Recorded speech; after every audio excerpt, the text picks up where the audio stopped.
voiture et en fin de journée, il me semble, il y a des baptêmes organisés où là, on vous emmène avec beaucoup plus de rythme en fait.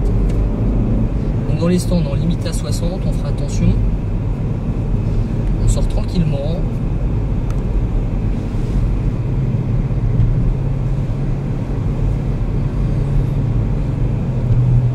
Celui-là, il développe combien là, ce tracé-là? 3,8. C'est l'ancien classique, c'est ça? Ouais. Et là, il y a les chicanes qui ont été enlevées. Donc, du coup, on a des lignes droites qui sont quand même très très longues. On prend une bonne vitesse maximum. Donc, sortie des stands, on fera bien attention toujours qu'il n'y ait pas un autre groupe qui arrive derrière. On vous a mis des cônes hein, pour vous aider, vous orienter, vous voyez. Donc, prendre une ligne droite dans la ligne droite, il n'y a pas à hésiter. Hein.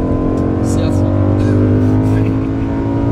Au début, ça peut faire un peu bizarre et puis après, on s'y habitue.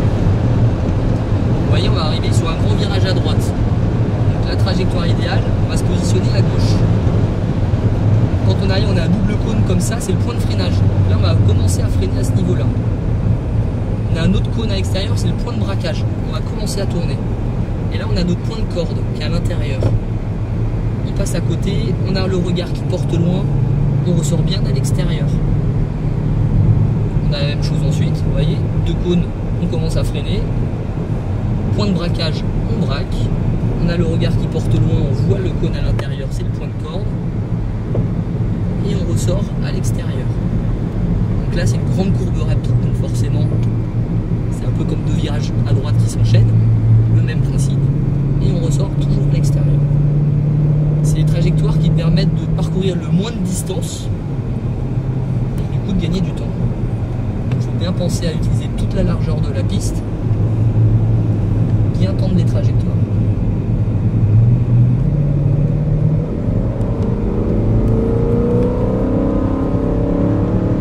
Vous voyez, tac, on frôle le cône, on reste bien à droite, on commence à freiner, on braque, on vise à gauche. On ressort bien à l'extérieur, on a déjà le regard qui porte à gauche.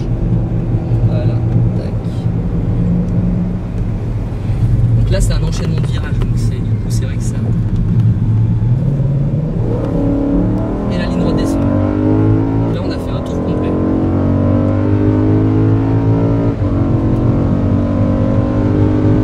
On va faire un second.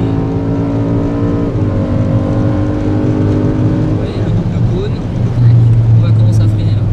On freine fort en ligne de droite. On fait bien desserrer la voiture parce que là, on a un petit virage serré. On emmène les freins jusqu'au point de corde, on lâche les freins, on réaccélère tout de suite. Et on commence à freiner. Le point de corde et on réaccélère. Donc en général, on va emmener les freins quasiment jusqu'au point de corde. La voiture va rouler un petit peu et on réaccélère toujours en débraquant. C'est-à-dire c'est un peu comme s'il y avait un fil entre la pédale d'accélérateur et le volant. Pourquoi? Parce que sur le circuit on fonctionne beaucoup avec les transferts de masse. C'est-à-dire que si j'accélère, je vais charger l'arrière. Or moi, si je suis dans le virage et que je veux tourner, ben, c'est deux informations contradictoires. D'un côté je veux tourner, de l'autre côté j'accélère, donc je décharge l'avant. Donc ça va pas, ça fonctionne pas bien. C'est pour ça qu'en entrée, on freine, ce qui permet de charger l'avant et de bien tourner. Et quand je veux débraquer, j'accélère en débraquant. Tout simplement.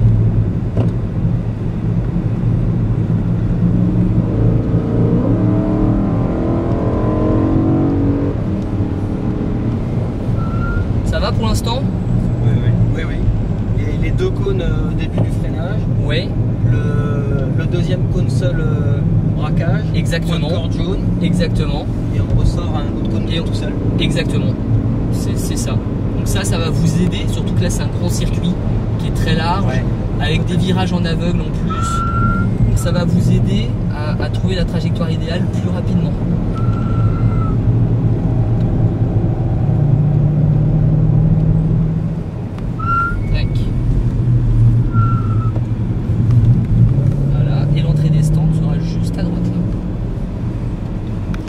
Après, on rentre tranquillement dans les stands.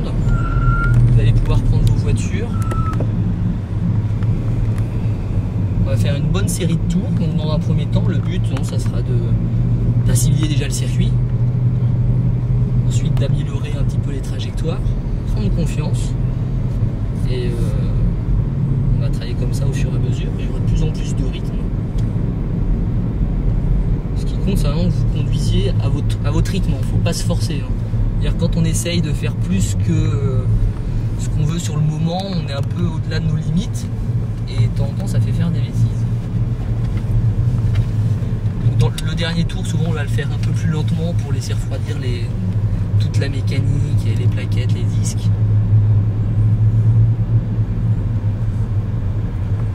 Et voilà.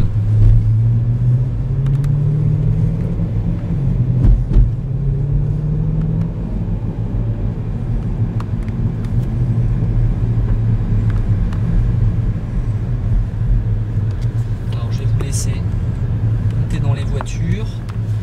Donc, normalement vous êtes tous sur le canal 3 sur la radio.